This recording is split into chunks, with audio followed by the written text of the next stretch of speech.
Apa kabar, Pak? Tuhan Yesus memberkati. Haleluya. Haleluya.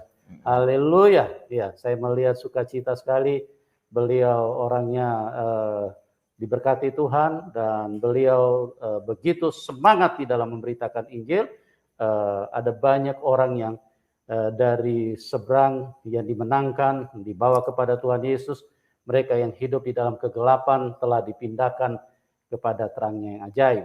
Nah, Pak Yosua, terima kasih Bapak bisa bergabung bersama dengan kami, dan pada kesempatan ini kesaksian Bapak sangat akan memberkati banyak orang yang akan membuat orang-orang yang hidup yang tidak mengenal Tuhan Yesus bisa tercerahkan lewat apa yang Bapak kita bincang-bincangkan pada saat ini. Nah, mungkin diawali dulu. Bagaimana ceritanya itu, Pak? Bapak bisa dulu sampai bakar gereja, kemudian sekarang menjadi pemberita Injil. Injil membakar jiwa ya. Ya, gimana tuh ceritanya, Baik, Pak? itu awalnya waktu saya dulu memang dari kecil ya. Dari kecil tuh saya dari usia 6 tahun, itu memang saya sudah dididik tentang agama Islam. Ya. Baik dalam segi sholat 5 waktu yang jumlahnya 17 rakaat. Baik dari segi sholat sunat, sebab sholat yang wajib itu kan hukumnya wajib. Arti daripada wajib dikerjakan dapat pahala, tidak dikerjakan berdosa, itu wajib. Dapat hukuman menurut Al-Quran. Tapi kalau yang sunnah itu dikerjakan dapat pahala, tidak dikerjakan juga tidak masalah. Seperti sholat sunat lainnya. Nah, itu sejak kecil memang sudah ditanamkan tentang sholat. As-sholatu imaduddin. Sholat itu tiang agama. Siapa orang yang mendirikan sholat berarti telah menegakkan agamanya. Apalagi sebagai agama Islam. Ya, inna dinna indallahi Islam. Sesungguhnya agama yang paling sempurna di sisi Allah yaitu agama Islam. Nah, dari ayat inilah saya berawal kebencian dengan orang Kristen. Dari usia 6 tahun masuk madrasah ibtidaiyah, lanjut lagi sanawiyah, lanjut lagi aliyah. Nah, ketika saya mondok di pesantren Al-Fiqoriyah, di situ saya belajar mengaji. Nah, sebentar Pak, itu muncul kebencian itu apa berdasarkan doktrin yang diajarkan oleh ustadz-ustadz yang mendidik Bapak, atau memang itu muncul di dalam hati secara sendirinya? Itu doktrin dari guru saya sendiri. As-sholat inna dinna indallahi Islam. Agama yang paling sempurna di sisi Allah ya agama Islam. Nah, jadi yang dikatakan jihad fisabilillah diajarkan oleh guru ngaji saya supaya saya memerangi orang-orang kafir. Gitu. Jadi pada saat itu tahun 1999 saya berusaha mencari pendeta. Ya pertama ya pendeta yang di kampung halaman saya. Saya berusaha ingin mengislamkan mereka dengan dalil Al-Quran. Bahwa agama yang paling sempurna yaitu agama Islam. Di luar Islam itu nggak ada yang sempurna. Nah itu termasuk Depok Citayam, bahkan pendeta Buyung Ismail, ya pernah kesaksian di YouTube. Nah itu pendeta yang ingin saya islamkan dulu. Itu Bapak mau islamkan juga ya? Nah sekarang ketemu sama-sama jadi hamba Tuhan. Iya Pak Buyung Ismail ingin saya islamkan dulu, cuman dia nggak mempan. Bapak stres nggak? Ya sempat stres juga tuh saya ingin mengislamkan Pak Buyung Ismail itu kan dia kan ibadahnya di Depok, Depok lama, gerejanya kan masuk gang. Itu saya pura-pura ibadah. Nah di samping ibadah saya punya amalan supaya ini pendeta tunduk. Tapi kok nggak tunduk-tunduk gitu loh. Nah itu saya tuh itu ingin ngislamin pendeta. Ada beberapa pendeta yang ingin saya islamkan. Nah itu peristiwa awal mula pembakaran gereja. Terus kejadiannya bagaimana tuh Pak? Kejadian gini, kenapa saya bisa bakar gereja kan? Saya kan visi saya satu, ya ingin menjadikan kampung saya itu orang-orang Islam semua. Tidak ada boleh orang Kristen. Nah visi saya kan mengislamkan pendeta, nggak berhasil kan? Saya punya ide, bagaimana kalau seandainya rumah ibadah orang Kristen itu saya bakar? Mungkin dengan ada pembakaran ini, orang Kristen akan sadar mau masuk Islam. Gitu. Ya 3 buah gereja, nggak tanggung-tanggung. Pada saat itu gereja GPIB, Kampung Lio Depok. Terus gereja Citayam, Pak Edi Tengkano. Bahkan gereja ini sering kali ngundang saya khotbah sekarang. Ya secara manusia kan, kayaknya saya berpikir, Tuhan kok aneh ya. Saya bakar gereja Pak Edi Tengkano, tapi Pak Edi Tengkano sering kali ngundang saya khotbah. Iya, ketika saya jadi hamba Tuhan. Dan ini yang ketiga di Bojonggede. Iya. Dalam satu hari itu 3 gereja. Satu hari? Iya. Waduh, luar biasa. Karena saya kan punya anak murid ya kan. Kita kerahkanlah anak murid saya, yuk kalau kamu mau jihad di jalan Allah, ayo saya bilang. Gimana cara kita bakar gereja? Supaya ada orang Kristen itu masuk Islam. Pertama pendeta. Sebab kalau pendetanya masuk Islam, saya kan berpikir, ya kan kalau satu orang masuk Islam, ya satu orang kan 70 pahala 70 bidadari. 70 bidadari? 72 apa 70? 70. Oh. 72 di bidadari. Satu orang saya Pak Yusuf masuk Islam, saya Islamin. Dan saya dapat pahala. Nah kalau anak buahnya Pak Yusuf satu gereja, berapa bidadari saya punya? Oh begitu ceritanya. Iya. Berapa bidadari saya layani coba? Bapak enggak merasa rugi nih sekarang, Bapak udah tinggalkan. Enggak merasa rugi, enggak Pak. Justru malah saya bangga meninggalkan Islam, ada keselamatan yang kekal. Oh gitu. Karena apa? Karena kalau saya pikir ya, hadis ayat itu hanya angan-angan gitu loh. Masa kita bisa ngislamin orang Kristen, tahu-tahu dia masuk Islam, masa 72 bidadari? Nah kalau satu gereja 100 orang, berapa bidadari coba? Oh, bisa. Bisa jamu, minum jamu terus. Ya kan? Karena nggak masuk akal gitu kan. Secara manusia tuh nggak masuk akal gitu loh, Pak. Makanya saya bersyukur menerima Yesus sebagai Tuhan juru selamat saya pribadi saat ini. Gitu loh. Haleluya, luar biasa sekali. Jadi 3 gereja dibakar, luar biasa. Karena tujuan saya ingin mengislamkan pendeta. Kenapa saya ingin bakar gereja? Saya berpikir, mungkin dengan adanya saya membakar gereja, akan ada orang Kristen ataupun pendeta datanglah menyerahkan diri masuk Islam. Oh, gitu. Itu saya tunggu loh, 1 minggu, 2 minggu, kok nggak ada yang datang ya? Akhirnya saya survei gereja yang saya bakar. Setiap saya survei gereja yang saya bakar, anehnya mereka nyanyi-nyanyi. Saya berpikir orang Kristen edan kali ya. Kok gereja dibakar mereka malah sukacita, malah nyanyi-nyanyi. Ya ternyata mungkin di balik pujian itu mereka berdoa kan? Ya, Tuhan kau jamah hati orang yang membakar gereja.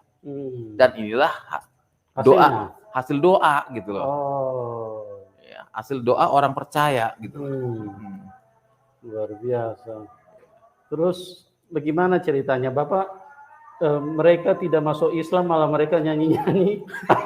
Ya, makanya saya pikir waktu saya survei gereja saya bakar, kok orang Kristen kok gereja dibakar kok sukacita, nggak ada sedih, malah nyanyi-nyanyi. Saya pikir ini orang Kristen kok pikiran kenapa sih, saya pikir pikirannya seperti itu kan.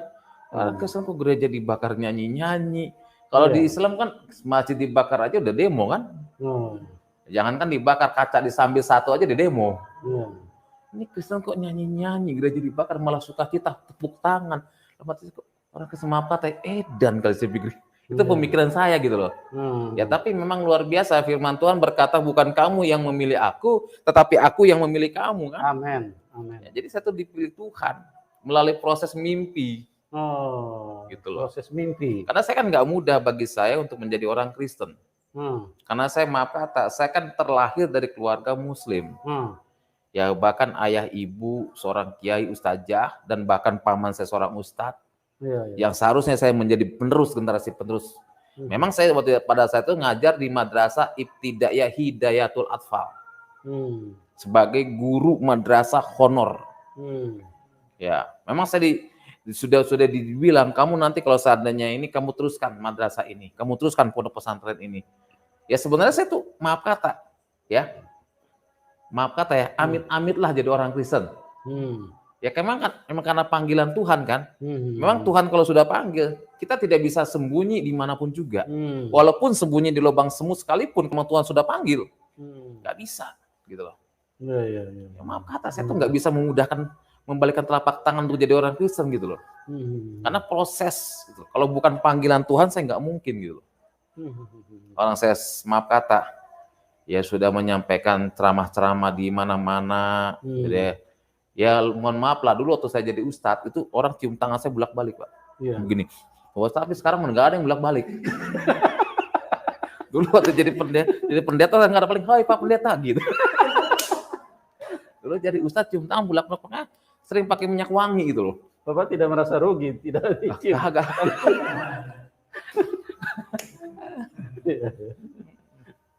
Ya itulah Pak Pendeta. Jadi saya tuh melalui mimpi lah yang Tuhan berikan sama saya. Iya. Jadi ceritanya seperti apa itu Pak? Nah, saya gini Pak. Ini kan biasanya kan kalau sholat isya kan waktu panjang. Isya kan 4 rakaat. Nah, memang dalam Al-Quran sendiri katakan siapa orang yang tepat sholat waktu itu pahalanya luar biasa. Memang isya itu sholatnya panjang waktunya. Beda dengan sholat subuh ataupun maghrib, waktunya pendek. Maghrib kan pendek, subuh apalagi. Nah, kalau sholat subuh kan 2 rakaat ditambah doa kunut. Nah, akhirnya saya habis sholat isya. Nah, pada saat itu kan sebenarnya kan saya persiapan ngajar. Ngajar ngaji ya kan, persiapan buat besok lah ngajar di madrasah. Nah, pada saat itu kondisi tubuh saya kan nggak enak badan. Saya bilang sama santri saya, Ustadz mau tidur jangan ganggu Ustadz ya. Baik Pak Ustadz.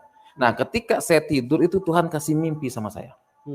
Di dalam mimpi tersebut ada cahaya sinar yang menerangi tubuh saya. Dan cahaya itu dengan suara yang sangat lembut, dia berkata, akulah jalan, kebenaran, dan hidup. Tidak ada seorang pun yang datang kepada Bapa kalau tidak melalui aku. Ini mimpi ini. Mimpi. Nah, tapi ketika saya mimpi ini selalu terngiang-ngiang di telinga saya. Sampai saya... Dalam mimpi itu Bapak dengar suaranya? Dengar suara cahaya-cahaya sinar menerangi tubuh saya. Dan dia berkata, akulah jalan, kebenaran, dan hidup. Sinar itu mengeluarkan suara. Akulah jalan, kebenaran, dan hidup. Tidak ada seorang pun yang datang kepada Bapa kalau tidak melalui aku. Dan saya terbangunkan dalam tidur saya kan. Saya merenung. Ya sudahlah, saya pikir itu mimpi biasa kan. Udahlah, saya sholat tahajud kan sunat. Saya bangun karena baca surah Al-Fatihah. Kenapa? Karena dalam sholat itu ya, yang harus dibaca ada surah Al-Fatihah pertama, nggak boleh surat lain. 7 ayat. Ya, surat Al-Fatihah saya baca dalam sholat. Nah, habis sholat tahajud langsung saya doa tidur. Nah, pas tidur pas jam 4, biasa musola subuh. Kita kan sholat subuh kan biasa jam 4. As-sholatu khairum minan naum. Itu kan panggilan sholat. Lebih baik sholat daripada tidur kan.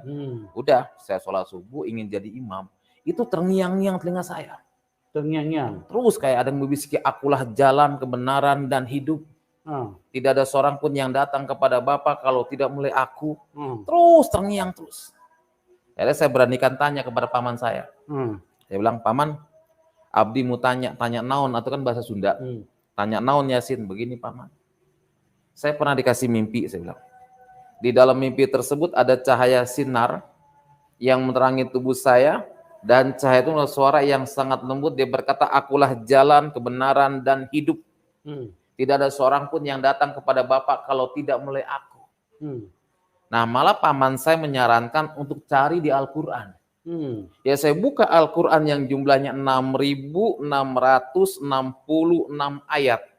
Yang terdiri dari 30 juz, 114 surah. Saya ketemukan ayat itu. Tidak ditemukan. Ya, saya merasa bingung kan. Kemana saya mesti cari ayat ini, Pak? Mimpi ini, jawaban mimpi ini. Karena terlalu terngiang terus gitu loh. Akhirnya saya disarankan untuk pergi ke guru ngaji. Nah, sampai saya di rumah guru ngaji saya, malah saya dikasih mantra mandi air kembang. Udah kamu mandi air kembang aja katanya. Saya ceritakan semua mimpi saya ke guru ngaji saya. Udah kamu mandi air kembang, dikasih minyak orang mati. Minyak nyong-nyong. Kan saya berpikir matinya belum udah ngerasain minyaknya. Kan? Iya, saya merasa disiramin minyak 3 botol. Kata guru ngaji saya, ini mah ngimpi dari setan katanya. Yaudah habis dimandiin air kembang, dikasih baju putih gitu kan. Ya dikasih minum air putih, dijampe-jampe, nggak tahu lah apa itu dikumur-kumur dikasih ke saya gitu kan. Minum katanya. Udah minum, insya Allah kamu pulang. Calik kan pulang udah. Nah, ketika saya pulang, baru melangkah dari depan rumah pintu guru ngaji saya, itu bukannya malah hilang, Pak. Malah terus menjadi-jadi. Suara itu nggak hilang-hilang. Saya kontak lagi. Dulu kan zamannya pager, tau pager ya? Pager, tahu. Belum ada handphone. Yeah. Saya cari wartel kan, saya cari telepon, langsung saya pager. Loh, kumaha atuh Yasin? Kayak dijawab lagi kan sama guru ngaji saya. Oh ya, balik lagi. Saya bilang, Abah, kumaha ini? Abah juga nggak tahu. Cobalah kamu sholat istikhoro. Nah, arti sholat istikhoro kan artinya sholat meminta kan? Yeah. Minta petunjuk. Kanjeng Gusti Allah. Saya sholatlah istikhoro. Allahu Akbar. Kan sedekapnya seperti ini kan? Yeah.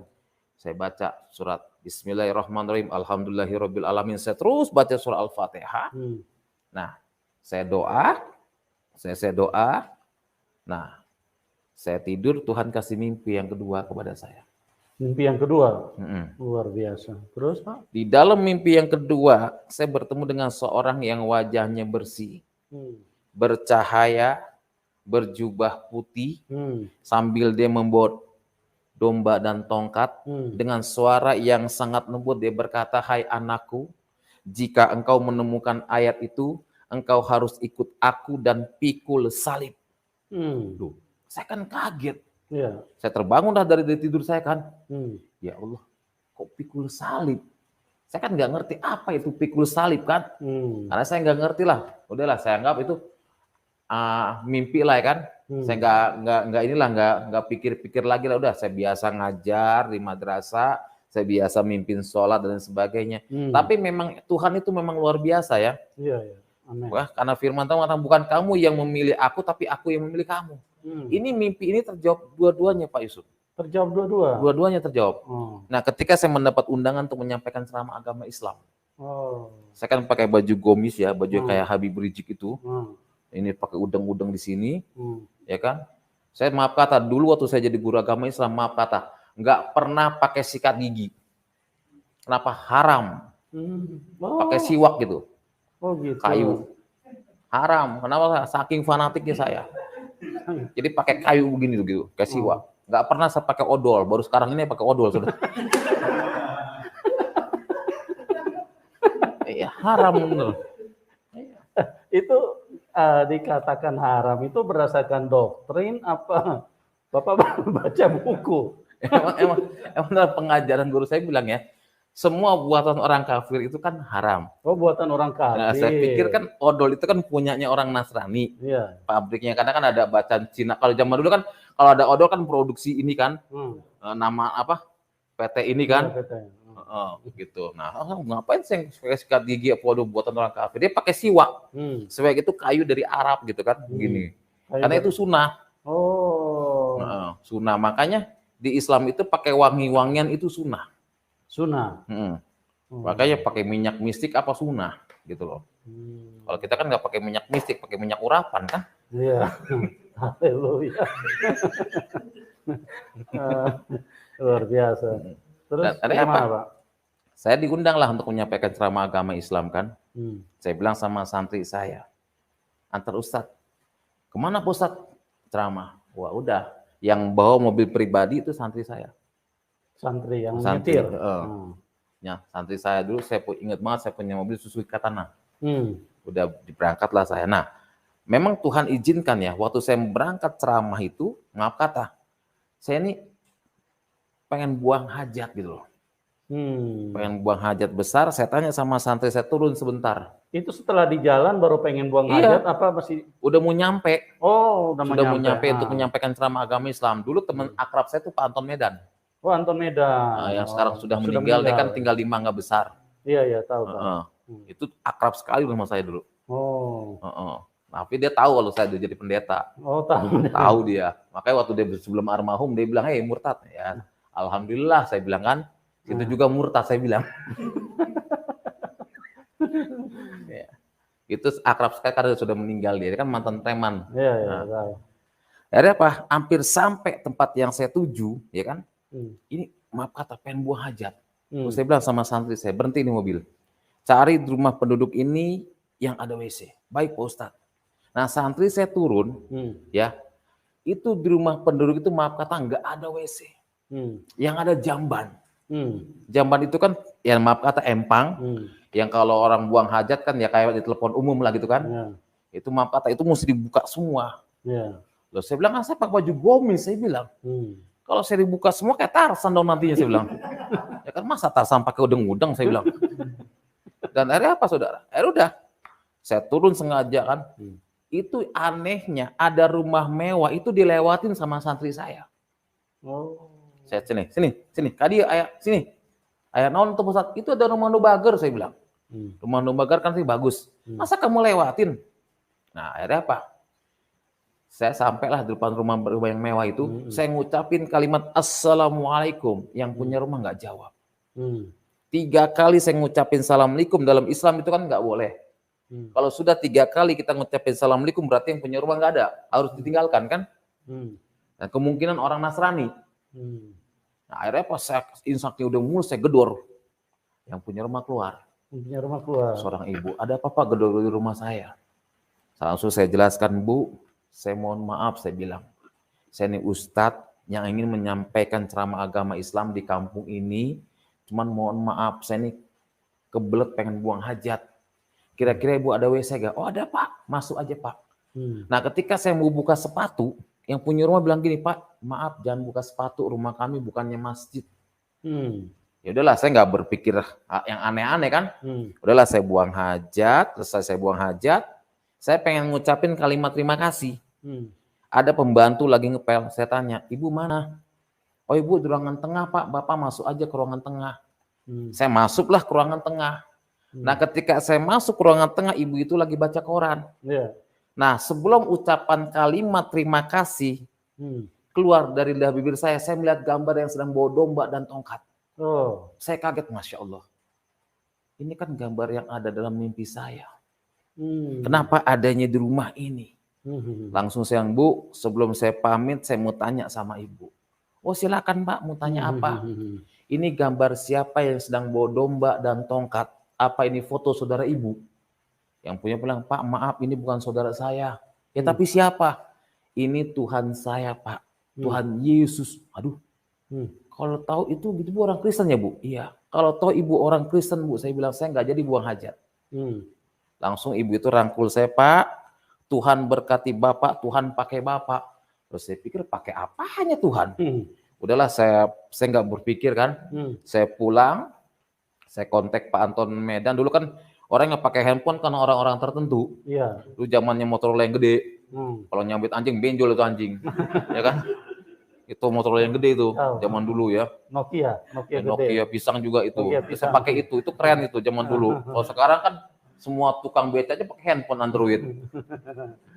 Zaman dulu orang yang pakai handphone orang tertentu. Ya udah saya kontak Pak Anton, saya nggak jadi ceramah. Saya bilang, loh kenapa Pak Ustaz? Saya nggak ceramah, saya mau pulang. Sepanjang perjalanan itu ya saya berpikir apa iya yang ada dalam mimpi saya itu Tuhannya orang Kristen, amin saya jadi orang Kristen, saya bilang Masya Allah saya nggak mau jadi orang Kristen. Langsung sampai rumah saya sholat, ya Allah saya nggak mau jadi orang Kristen, saya bilang amin saya bilang saya nggak mau, saya bilang Kristen itu masuk neraka, saya bilang saya nggak mau ya Allah. Tapi apa yang terjadi ya 1 bulan kemudian ya, habis sholat subuh ya, itu saya ada kerinduan ke gereja. Ada kerinduan pengen ke gereja. Saya juga bingung.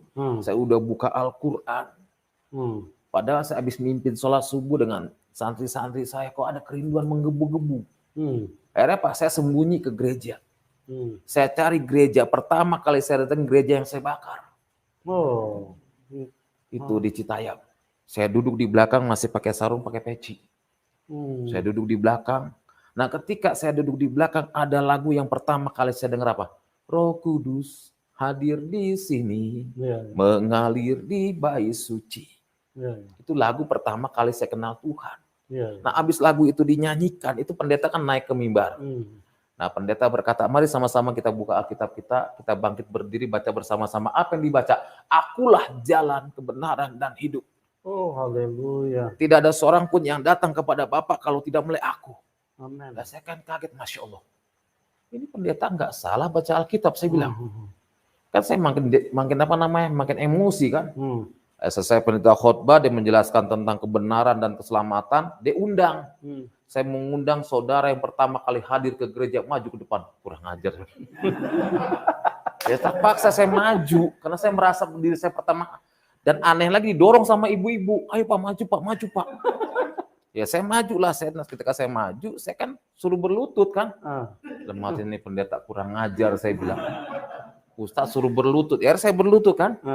Nah ketika saya berlutut, itu pendeta ya berkata, mari kita berdoa buat anak Tuhan pertama kali ke gereja. Itu jemaat pada maju semua. Mendoakan. Nah ketika didoakan, pendeta menyanyi. Mengalirlah kuasa Roh Kudus, mengalirlah di tempat ini. Makanya saya dengar lagu itu, saya agak sedih.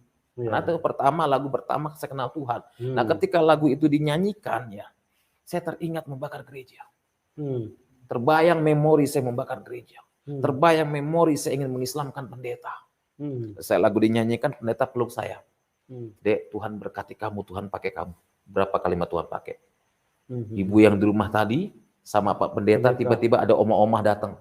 Pak, Tuhan berkati Bapak, Tuhan pakai Bapak. Berapa kali? 3 orang ngucapin hal yang sama. Haleluya. Dan akhirnya apa? Udahlah, saya pendeta salaman, saya kan mau kabur nggak bisa kan? Kan cuma 1 pintu kan? Waduh, saya bilang gimana nih? Udah, pendeta air selesai khotbah, pendeta salaman, dari mana? Saya bilang saya Ustadz Muhammad Yasin. Wah, dia kan kaget. Wah, ini orang yang bakar gereja gua katanya. Ya, saya sudah berpikir, udahlah saya datang ke polisi paling ini kan. Ya, tapi memang anak Tuhan tuh punya kasih ya. Sesuai dengan firman Tuhan, kejahatan tidak boleh dibahas dengan kejahatan kan? Amin. Dibahas dengan kebaikan. Amin. Pendeta itu salaman sama saya. Tuhan berkati kamu, tunggu sebentar katanya. Saya ada berkat buat kamu. Wah, saya pikir orang Kristen baik sekali ya. Baru datang ke gereja aja dikasih berkat. Haleluya. Ya kan? Ternyata betul, itu pendeta keluar kamar, dia bawa kantong plastik.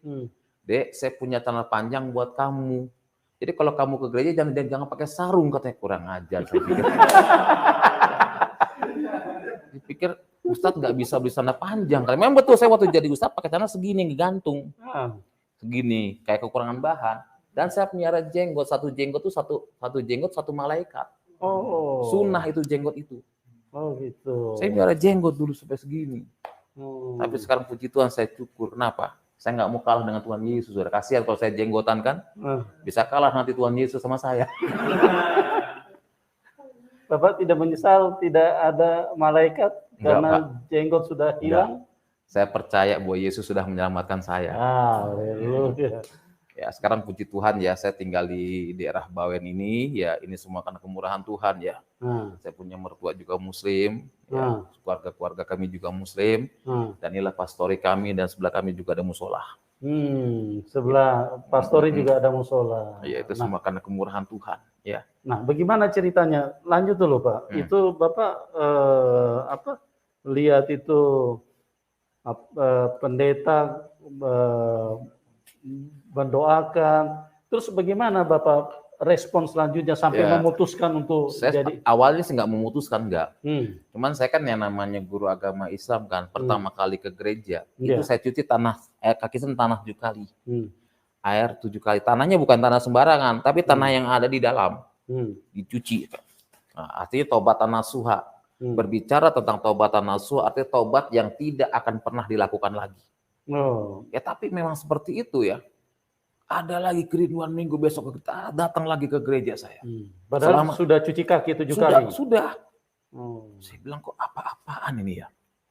Awalnya saya menolak kan. Yaudah tapi saya tetap di minggu keempat saya datang ke gereja. Sampai 4 kali berturut-turut. Ada pepatah mengatakan walaupun bangkai disembunyikan di mana pasti baunya akan kecium juga. Amin. Saya ketahuan ke gereja. Ketahuan ya. Terjadilah persidangan. Siapa yang pertama tahu Bapak ikut ke gereja? Santri. Oh santri. Santri saya tahu bahwa saya itu ke gereja. Saya kan kalau ke gereja maaf kata, dari rumah pakai sarung, itu saya kasih di tanah yang dikasih pendeta saya pakai. Dulu pohon pisang, pohon singkong kan tinggi-tinggi zaman dulu kan. Itu saya ganti di pohon singkong. Gitu, saya taruh lagi. Nah santri saya tahu, gitu loh, saya ke gereja. Nah, ketika saya masuk ke pohon singkong, kok sarung saya nggak ada gitu loh. Saya pengen ngambil, gitu loh. Saya kan bingung kan, saya pengen ngambil sarung saya gitu kan. Setahu saya ada di sini, saya punya sarung kan, biasanya taruh di situ kan. Habis dari gereja saya pakai sarung lagi gitu kan. Terus saya pengen ngambil sarung saya bilang. Gak tahu santri saya yang ngambil. Dia ngadu kepada paman saya, dia ngadu kepada seluruh keluarga saya disidang. Pada saat itu, saya disuruh ngucapin dua kalimat syahadat. Dia bilang, kamu sudah kafir katanya. Kamu sudah melangkah masuk ke tempat ibadahnya orang kafir. Dan kamu sudah ikut ibadah. Sekarang ucapkan dua kalimat syahadat. Tapi nggak bisa. Disuruh ngucapin dua kalimat ini rasanya berat. Nggak bisa. Asyhadu berhenti lagi. Berhenti lagi. Dan yang terakhir itu kata Yesus yang keluar. Nggak bisa keluar apa? Nggak bisa gitu loh. Nggak bisa keluar? Nggak bisa. Aneh saya juga. Yang keluar hanya kata Yesus. Nah, kena tampar. Apa kamu bilang? Yesus. Tampar lagi. Dan mati saya, salah apa saya bilang? Nebut nama Yesus kena tampar. Nebut nama Yesus kena tampar. Jadi suruh ngucapin dua kalimat syahadat nggak bisa. Yang saya keluar hanya Yesus, klepak gitu loh. Mati kok kenapa? Udahlah, saya bilang udah. Sekarang kau masuk kamar mandi. Saya dimasukin kamar mandi, dikunci. Itu kamar mandinya, maaf kata, jauh daripada tempat pondok. Itu kamar mandi di atasnya pemakaman. Itu saya dimatiin lampunya, dikunci. Waduh, nggak ada istilahnya. Tengah malam saya lapar pada saat itu ya, waktu saya dikuncikan di kamar mandi, lapar saya tengah malam. Saya cuma bilang gini, Tuhannya orang Kristen, kalau memang kau benar-benar Tuhan, saya bilang, bukakan kamar mandi ini. Tapi itu gembok terbuka sendiri. Terbuka sendiri, akhirnya apa? Saya cari makan di dapur. Santri-santri saya yang jaga tuh tertidur gitu. Saya makan dengan lahap, tapi saya nggak berpikir untuk kabur gitu. Saya masuk lagi kamar mandi. Udah saya masuk kamar mandi, saya pikir emang sudah terkunci kan, sudah terbuka kuncinya. Paman saya lihat, udah, kayaknya saya aneh kok. Tadi malam kok bisa saya keluar, tapi kok pagi-pagi dibuka gembok gitu kan? Itu saya cuma bilang Tuhannya orang Kristen, kalau engkau benar-benar Tuhan, buktikan. Saya bilang. Akhirnya terjadilah saya di situ penyiksaan, ya, disiksa, ya. Seperti ini, diikat seperti ini, karena nggak bisa ngucapin dua kalimat saya yang kedua kalinya, dan ini bekas siksaannya. Cambukan daripada keluarga saya. Nah ini dia, maaf kata ya, saya ini punya gigi 2 itu palsu, kasih tonjok, maaf saya buka ya, palsu, karena disiksa oleh keluarga saya, ditonjok sampai saya punya gigi rontok. Saya diusir menjadi seorang gelandangan. Sampai tidur di keemperan, saksi hidup Stasiun Gondang Dia dan Cikini. Saksi hidup saya. Itu. Nah, dan saksi hidup saya itu Dr. Suradi. Yang nampung anak-anak jalanan, makan. Saya di situ makan bersama dengan pemulung. Pada saat itu, padahal ya seorang ustadz. Itulah pikul salib. Ya, siap menderita. Tapi firman Tuhan mengatakan, cari dulu kerajaan Allah dan kebenarannya. Maka semua itu akan ditambahkan dan disempurnakan bagimu. Nah pada saat itu banyak gereja yang nolak saya. Karena kan dulu pembakaran gereja kan. Nolak. Gak ada yang mau terima saya. Tuhan, saya bilang. Saya mencari wajah Tuhan. Tapi puji Tuhan ya. Tuhan pertemukan saya ya dengan seorang ibu. Ya sekarang beliau sudah meninggal. Ya almarhum daripada kakak pendeta Seserombot. Yang di Romangun, ya beliau yang mendidik saya, menyekolahkan saya sampai sekolah jadi hamba Tuhan, ya. Dan puji Tuhan sampai saat ini, ya. Haleluya. Itu semua karena kemurahan Tuhan. Ya, jadi saya menghimbau jangan tinggalkan Yesus lah. Amin. Ya, itu satu kisah yang luar biasa yang dialami oleh Bapak Yasin, bagaimana perjalanan yang sepertinya irasional, sesuatu yang bertolak belakang dengan logika kita, karena beliau ini bukan hanya dari orang yang beragama, tapi dia adalah pendidik orang di dalam agama. Dia adalah seorang tokoh yang benar-benar berjuang, bekerja keras untuk apa yang dia imani sebelumnya. Tetapi itulah yang terjadi, bahwa tidak mudah, bahkan tidak mungkin manusia bisa mempercayai Tuhan Yesus dengan kondisi seperti itu. dengan latar belakang yang begitu ketat, begitu kuat, tidak mungkin, ya. Tapi itulah kuasa Tuhan tidak bisa dibatasi. Di jamaah Tuhan, Tuhan memberikan mimpi, memberikan pernyataan, kejadian-kejadian yang supranatural terjadi seperti numpang ke toilet, dan itulah cara Tuhan untuk menyelamatkan seorang Muhammad Yasin pada waktu itu. Dan sampai saat ini begitu luar biasa tangan Tuhan menyertai beliau. Dan sekalipun beliau mengalami aniaya, ya, mengalami tekanan, tetap beliau tidak akan meninggalkan Tuhan. Nah, Pak Yasin, Bapak bisa cerita kepada kami, selama Bapak sudah mengambil keputusan, apalagi Bapak sudah sekolah hamba Tuhan, sekolah pelayanan, kira-kira tantangan apa yang terjadi di dalam hidup Bapak? Bapak bisa ceritakan mungkin dari kaum yang seiman dengan Bapak dulu, seperti apa tuh Pak? Awalnya begini Pak Yusuf, ya dulu memang pertama kali saya jadi hamba Tuhan banyak tantangan. Iya. Apalagi waktu saya pertama kali masuk YouTube, itu ada seorang yang telepon saya. Iya, iya. Memang kalau saya kan di YouTube saya taruh nomor WA, ya kan. Telepon saya pikir anak Tuhan. Iya. Dia bilang, kamu mau uang? Saya bilang, dia pertama nanya nomor rekening kan. Biasanya kalau ada orang nanya nomor rekening kan langsung saya kasih kan, ini enggak gitu loh. Mana nomor rekening kamu? Saya bilang, maaf, saya bilang, Anda siapa? Hari ini saya transfer kamu 100 juta asalkan kau tinggalkan Yesus. Saya bilang, maaf, saya bilang, saya lebih baik hidup susah dibanding saya hidup kaya tapi tidak ada keselamatan. Ya puji Tuhan, saya tantangan banyak.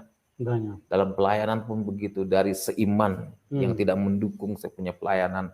Program pelayanan saya kan pelayanan ke garis keras, gitu kan, ke garis keras. Tapi memang dalam pelayanan itu kita harus memang ikut Tuhan, itu tidak boleh setengah-setengah, harus terus berjalan bersama Yesus. Amin. Tantangan banyak memang Pak, tantangan dari keluarga, dari mertua juga ada, tapi tetap saya berjalan. Sampai saat ini Tuhan berkati saya, bisa memberkati orang-orang lain, itu semua karena Tuhan. Amin. Amin. Iya. Dalam perjalanan Bapak mengikut Tuhan Yesus, melayani Tuhan Yesus, pernah nggak sampai mengalami aniaya fisik? Kalau aniaya fisik belum pernah. Tapi kalau kejadian waktu saya penginjilan ke pondok pesantren, dulu saya pakai mobil Zebra tahun 90. Ya, kami pulang, kan yang nyetir kan saya. Ada beberapa teman-teman ikut, ya kan? Itu sempat dijegat. Dijegat, ada yang bawa golok, ada yang bawa bambu. Nah, saya pikir begini, kalau memang kita harus mati hari ini, ya puji Tuhan kita mati. Karena firman Tuhan, hidup dan mati di tangan Tuhan kan? Amin. Ya sudahlah, kita siap mati, saya bilang. Cuma saya bilang sama teman-teman saya, ayo kita berdoa. Kita berdoa, percaya. Karena kan di tengah hutan itu kan, ada berapa motor, 6 motor lah, yang menghadang kami, pulang dari pondok pesantren, pelayanan. Kita berdoa, saya bilang. Kita percaya, Yesus itu Allah yang hidup, saya bilang. Amin. Dia pasti menolong kita dalam keadaan apapun, saya bilang. Haleluya. Nah, ketika saya berdoa, tuh kaca mobil terus digedorkan. Saya buka jendela mobil. Pelan-pelan saya buka, kan masih manual kan, masih putar, saya buka. Nah, ketika saya buka, berapa menit itu ambulan lewat. Ambulan lewat, dipikir polisi yang lewat. Semua yang pakai motornya, jika saya kabur semua. Mati, puji Tuhan, ambulan lewat, mereka takut, saya bilang kan. Saya pikir polisi yang lewat kan. Ya sudahlah, akhirnya saya sampai di kota, saya ngucap syukur sama Tuhan. Sampai saat ini pun masih banyak tantangan saya pelayanan. Bahkan disuruh menghentikan. Hentikan, kalau kamu pengen selamat, hentikan pelayananmu. Saya bilang, saya tidak akan pernah menghentikan pelayanan saya selama saya masih hidup. Haleluya. Ya, saya kan pelayanan di garis keras. Kaum muslim, ya. Apalagi tanggal 26 besok Natal Islam dan Kristen. Itu suruh hentikan saya punya pelayanan. Saya bilang, saya tidak akan pernah menghentikan kabar kebenaran, kabar keselamatan, walaupun nyawa taruhannya, saya bilang. Haleluya. Saya bilang gitu. Ya. Luar biasa ya. Itulah seorang hamba Tuhan yang dibangkitkan Tuhan dengan iman. Memang beliau juga sebelumnya Tuhan tahu betul latar belakang. Makanya latar belakang seseorang itu pada saat dia dipanggil Tuhan, menjadikan seperti itulah dia di masa-masa selanjutnya. Beliau adalah seorang yang tergolong dalam iman yang sebelumnya tergolong garis keras. Makanya waktu beliau bertobat, dia juga dengan pertobatan yang betul-betul sungguh-sungguh. Karena apa yang menjadi latar belakang, dan disitulah Tuhan panggil untuk beliau mengerjakan sesuai dengan panggilannya, dan karena Tuhan memang mengasihi semua jiwa-jiwa. Dan inilah yang dilakukan oleh Pak Yosua selama ini. Nah, Pak Yosua, Bapak di dalam pelayanan kan banyak mengalami pasti mujizat Tuhan kan? Iya. Ya. Itu untuk meneguhkan panggilan Bapak dan juga meneguhkan bahwa Tuhan Yesus yang Bapak percaya itu memang benar, Dia adalah Tuhan. Nah, kira-kira mujizat-mujizat apa saja yang Bapak bisa bagikan kepada teman-teman? Dulu mujizat saya waktu pelayanan ke Mentawai. Mentawai itu memang saya diuji. Salah satu ada orang Islam ya, Muslim. Ya. Dia sakit, maaf kata, apa sih ini, gondong ya? Gondong ya, orang dulu suka pakai belau kan? Atau getah bening. Gondong lah kan, suka sakit. Pak, ditantang selagi KKR kan. Itu di kampung Nemleo, ya, kampung Tua Bejat juga. Saya pelayanan ke Pulau Mentawai, ditantang. Kalau memang Tuhan Yesus benar-benar Tuhan, bisa gak Bapak sembuhkan saya punya anak sakit gondong? Waduh, saya cuma bilang begini, Tuhan, jangan kau permalukan hamba-Mu. Saya sambil nangis, Tuhan, jangan kau permalukan hamba-Mu, saya bilang. Hamba ditantang seperti ini, Tuhan. Terus saya bilang, anaknya maju ke depan, saya bilang, suruh ke sini. Nah, saya deg-degan juga, kalau ini nggak sembuh, waduh, repot juga kan? Udahlah, saya bilang gini, dalam nama Yesus, saya pegang lehernya kan. Dalam nama Tuhan Yesus, engkau dokter di atas segala dokter, engkau tabib segala tabib, dalam nama Yesus malam ini terjadi mujizat kesembuhan dalam nama Yesus. Saya sambil berdoa juga deg-degan kan, kalau nggak sembuh gimana nih, saya bilang. Ya udah, saya dekat dalam nama Tuhan Yesus, udah. Saya bilang, bilang, Bu, duduk ke tempat, kembali ke semula, saya bilang. Tapi ketika anak itu belum selesai duduk, ini udah sembuh. Udah sembuh. Wah, saya bilang, Tuhan terima kasih Tuhan. Jadi KKR malam pertama ditambah lagi 3 malam jadinya. Luar biasa. Itu pertama kali saya mengalami mujizat Tuhan buat pelayanan di Mentawai itu. Mentawai ya. Yang kalau KKR pakai diesel. Jadi itulah orang Muslim itu. Anaknya sembuh sakit gondong. Aku sembuh katanya, udah. Nah, disitulah dia mulai percaya Yesus. Haleluya. Saya bilang, Bu, percaya Tuhan Yesus, Bu? Iya Pak, saya percaya. Katanya, Isa yang nyembuhin katanya. Ya sudahlah, kalau mau percaya Yesus, saya bilang ambil keputusan baptis, saya bilang. Haleluya. Karena dalam Al-Quran kan sibgoh. Ambil keputusan baptis, saya bilang. Iya. Ada kami baptis di laut. Baptis satu keluarga, ya udah, puji Tuhan. Itu awal mujizat saya, Pak. Awal mujizat. Besok malamnya banyak lagi yang dari seberang datang. Banyak sekali itu. Haleluya. Gitu. Nah, sampai sekarang dari situlah saya berani maju ke pondok pesantren pelayanan. Luar biasa. Karena saya pernah nyembuhin seorang ustadz yang sudah meninggal dunia. Saya nggak sebutkan namanya. Iya. Dia sakit kaki yang gede itu? Kaki gajah. Kaki gajah. Saya cuma bilang gini, saya kan pelayanan di salah satu gereja. Pak, mau gak doain orang Muslim? Saya bilang, ya siap, saya bilang gitu kan. Karena saya punya Tuhan Allah yang hidup, Allah yang berkarya, saya bilang gitu kan. Siapa? Ustadz, Pak. Oke. Kalau memang dia mau didoakan sama pendeta, saya bilang, bukan saya yang menyembuhkan, tapi Yesus yang menyembuhkan. Amin. Karena saya sebagai manusia biasa, saya nggak punya apa-apa, saya bilang, yaudah kita datang yuk.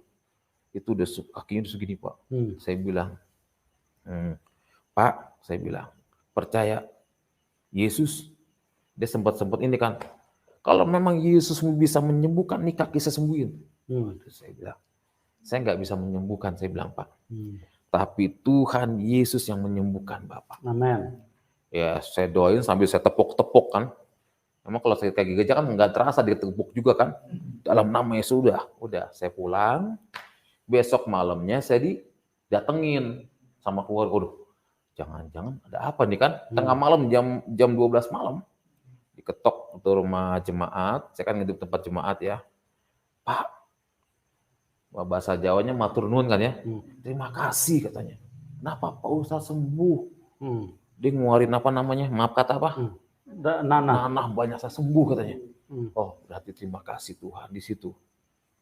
Ya, sampai saat ini banyak orang Islam yang bertobat dari mujizat Tuhan yang Tuhan berikan. Gitu. Haleluya. Bahkan dari kadang-kadang saya pertama kali masuk YouTube Pak Yusman Bulu, banyak orang yang telepon saya. Banyak orang yang bertobat melalui YouTube. Haleluya. Kadang-kadang ada orang didoakan melalui YouTube sembuh. Haleluya. Ya. Luar biasa sekali. Ya itulah Tuhan. Ya. Saya yakin tidak ada apa-apanya, hanya Yesus yang luar biasa. Amin. Tuhan luar biasa. Itulah seperti yang saya katakan bahwa ini firman Tuhan. Semua yang tertulis di dalam ini, dalam apa namanya? Dalam Alkitab ini adalah firman yang dibukukan. Sebab itu perlu sekali untuk kita mengenal firman. Perlu sekali untuk kita mengenal Tuhan yang benar. Karena ingat teman-teman, Tuhan yang benar itu hanya satu. Tuhan yang benar itu tidak ada duanya. Kebenaran itu juga hanya satu, tidak mungkin ada dua kebenaran. Dan firman Tuhan itu hanya satu. Dan gampang sekali untuk membuktikannya, yang mana untuk membuktikan yang asli dan yang palsu. Ya, biasanya firman yang muncul duluan itu yang asli. Ya, kalau yang belakangan, nah itu biasanya palsu. Kita lihat dari uang saja. Kenapa ada uang palsu? Karena ada uang yang asli. Dan yang asli itu pasti muncul pertama.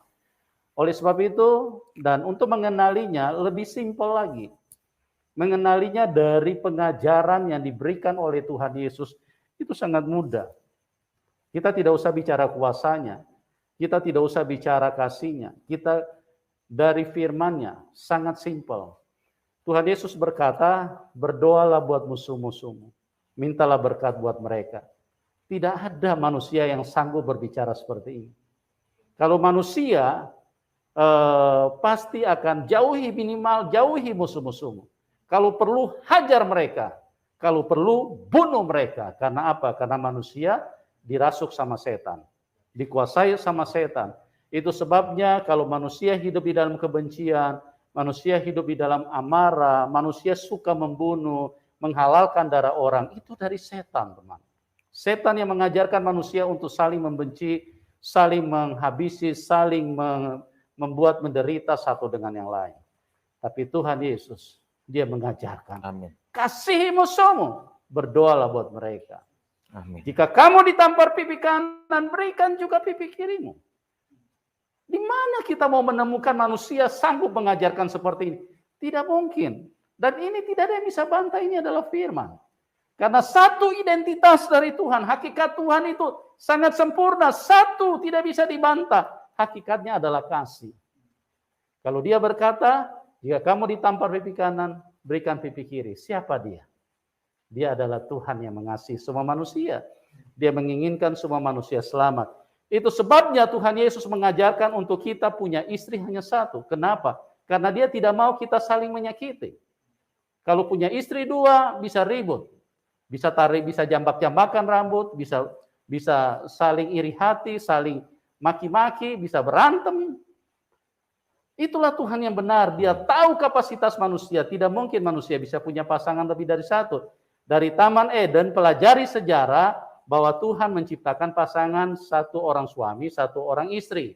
Ya, tidak pernah Tuhan menciptakan satu Adam dan dua perempuan. Apalagi 3, 4, apalagi sampai 13. Tidak pernah. Itu hanya hawa nafsu yang dikendalikan oleh setan yang ditaruh di dalam manusia sehingga manusia kedagingan, ya, ingin sekali untuk memuaskan hawa nafsunya. Jadi dari pengajarannya tidak bisa dibantah kalau Dia adalah Tuhan. Oke, Pak Yosua, ini mungkin Bapak kan sudah mengalami berkat Tuhan luar biasa nih, ya. Sudah mengalami keselamatan yang paling dibutuhkan oleh manusia.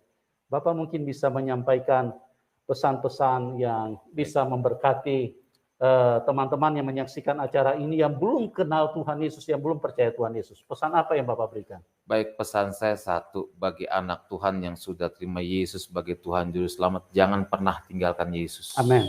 Karena keselamatan hanya ada satu di dalam Yesus. Yes. Di dalam Alkitab mengatakan, mengaku dengan mulutmu, dengan senap hatimu, maka engkau diselamatkan. Tidak pakai kata insya Allah. Amin. Tidak pakai kata mudah-mudahan. Amin. Keselamatan hanya ada satu di dalam Yesus Kristus. Amin. Maka dari itu bagi saudaraku yang dikasih dalam Tuhan, mereka yang belum mengenal Tuhan, mari saat pada malam hari ambil keputusan. Yes. Menerima Yesus sebagai Tuhan Juru Selamat pribadi. Jangan pernah takut. Amin. Karena keselamatan hanya ada dalam Yesus. 48 Al-Fat ayat 2. Yes. Muhammad gak bisa menyelamatkan. Yes. Di situ tertera agar Allah memberikan ampunan kepadamu Muhammad atas dosamu yang lalu dan yang akan datang, serta menyempurnakan nikmatnya dan menunjukimu ke jalan yang lurus. Nabi Muhammad gak bisa menyelamatkan. Bahkan Nabi Muhammad dalam hadis Sahih Bukhari Muslim, dia berdoa, ya Allah, dekatkan aku dengan Isa anak Maryam yang maha tinggi. Karena jiwaku ada di tangannya dan keselamatanku ada padanya. Haleluya. Jadi keselamatan hanya ada dalam Yesus Kristus. Pegang Yesus dengan erat sampai akhir hayat kita, sampai inna lillahi wa inna lillahi roji'un. Aku tetap cinta Yesus. Haleluya, luar biasa sekali.